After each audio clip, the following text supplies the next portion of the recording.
When you picture rivers in the UK, you don't see this. Crystal clear waters, a natural aquarium full of life. This is a chalk stream, and they are among the rarest freshwater habitats on Earth. Surprisingly, the vast majority of them are found right here in England, but unsurprisingly, like many of our beautiful natural habitats, they have struggled and declined. But there are ways that we can restore them. So I decided to head to Hampshire to find an example of one being brought back to life, to explain some of the techniques used and generally just enjoy the river.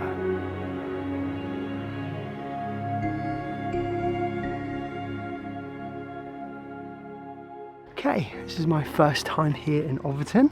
It's rather nice. You know, that is one thing I've noticed with chalk streams, is that they are incredibly hard to access. They're almost always on private property, whether if it's people's gardens, fisheries, or agricultural land, and that has become part of the problem for them, as they've been so segmented. Wow, okay, there you go.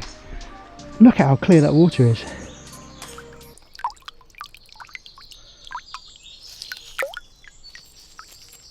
So if you're unfamiliar with what a chalk stream is, these are streams which rise up from chalk aquifers, and this means that the water is incredibly clean and incredibly pure, and they wind their way through the landscape. Is that a squirrel?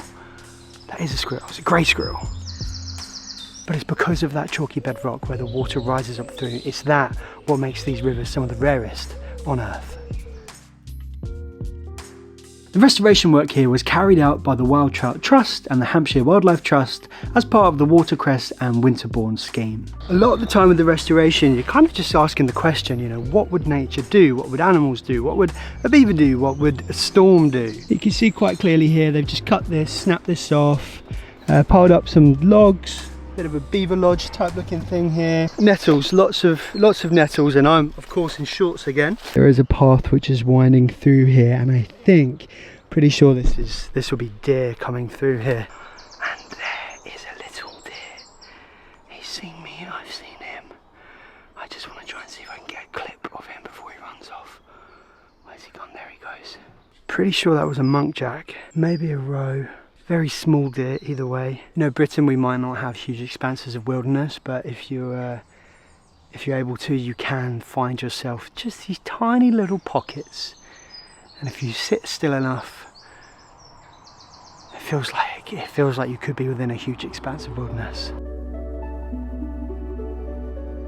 So this is actually part of the Upper River Test. It's one of England's most famous chalk streams. And in fact, actually around 85% of the world's chalk streams are actually found here in England. So they are in fact a globally rare habitat, and they exist because of a unique combination of geology, groundwater and time. So this chalk stream which is flowing behind me here, I can't wait to go and have a look at it, but this is water which would have began its life falling as rain and going down through the soils.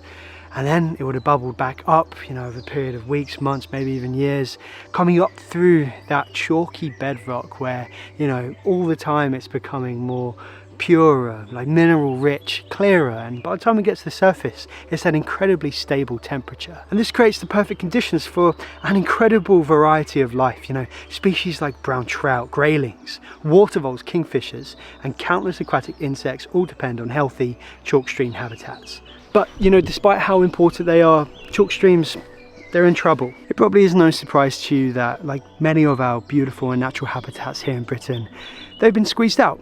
Chalk streams, we have dredged them, we have canalised them, we have simplified them, we've taken out water, we've taken out wood and the natural elements which would have fallen and, lived within them. But, we've also destroyed much of the habitat around them. That's why that projects like this, which are working to, even if this is just local restoration, that's why this restoration is so important. So I'm pretty sure that this aquatic plant which we're looking at here, this submerged plant, is ranunculus, water crowfoot. This is an incredibly important species of our chalk streams. So these long underwater leaves actually act like an underwater forest for mayflies, caddisflies, freshwater shrimp, and countless other invertebrates that live amongst them. So I just ran my hand through the ranunculus and I can see lots of tiny little creatures wriggling around.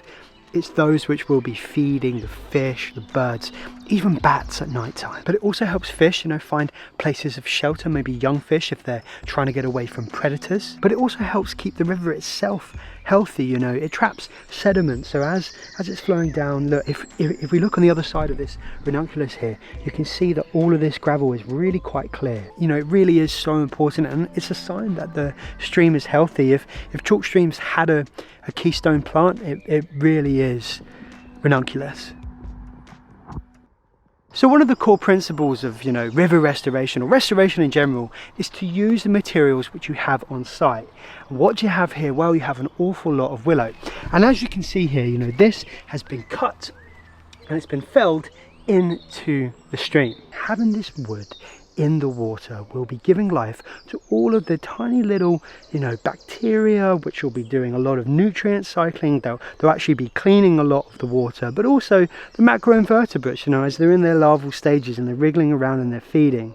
But then that then gives food to all of the fish species which we see in here, and the bird species. So just by like taking a chainsaw and chopping down and snapping a few limbs in, that starts to rebuild the ecosystem. So in learning about chalk streams, I actually listened to some talks from Mike Blackmore.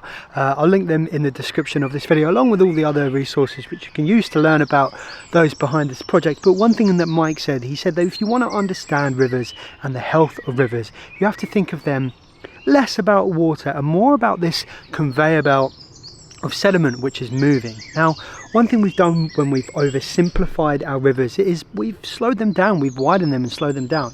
So putting in these berms, or this isn't necessarily a berm is where you see those collections of like brash and woody material which are held together with wire. But by simply filling a tree in, this actually increases the flow of the water, which then in turn moves the sediment along. But they also trap the sediment as well. So like if you look in here, in amongst all of this, you can see this buildup of sediment. Chalk streams really are a beautiful habitat, and let me know if you knew about them. Let me know if you knew about their restoration, because that is exactly what I'm trying to do here at Leave Curious, is just to bring more people into the world of exploring nature, but also how we're restoring it, because that is so important right now. So I'm pretty sure I'm seeing trout darting around, and this is kind of perfect trout habitat, with that submerged tree over there and these overhanging limbs which are also submerged. You don't often think about trout as being a forest or a tree species, but they most certainly are, because within the submerged limbs of the trees, that's where they find shelter, that's where they feed. So having trees and this riparian cover here, this is incredibly dense. Just the bird song coming out of there is fantastic. But at the river's edge, it's really important to not have it be too overcrowded, because the ranunculus will need sunlight as well, and that's really the core of the restoration techniques which we're seeing along here. It's either trees which have been felled to open up some sunlight and to put the wood back into the river, or in some cases where trees can't be felled, that's where you find these berms, which are these let's see if we can find one. Actually, that would be really cool to see. I remember when I made the video last year on the Itchin, and I thought I found a log, but I actually found a pike, a huge pike, which was just waiting in the shallows. I didn't realize it was a pike, and I also didn't realize that they're like an ambush predator, and they can give a little bit of a bite. So I'm a little bit more cautious this time, although I would love to see one. It's looking pretty pikey to me. So a lot of the restoration techniques which we've seen here, they're kind of about restoring existing chalk streams, and that's really important. But on the other end of the scale, some of the more ambitious projects, you can kind of create completely new chalk streams. So I've seen projects where you're reinstating the floodplains, you're bringing in chalky gravels, you're kind of creating new opportunities for the river to flow off into. So if there's anyone who's working in chalk stream restoration, reach out to me and we can make some videos. Do you ever think about the piece of wood which is sitting peacefully within a chalk stream, quietly decaying, giving itself back to the river? Do you ever think about that? I don't. I've just seen it, and now I'm going to think about it. Wow, what an experience. If you've enjoyed this video, then please do subscribe to Leave Curious. Linked on screen here is the membership. Click on that and check that out. Here's a video for you to watch next. In the meantime, thank you so much for watching. Leave curious.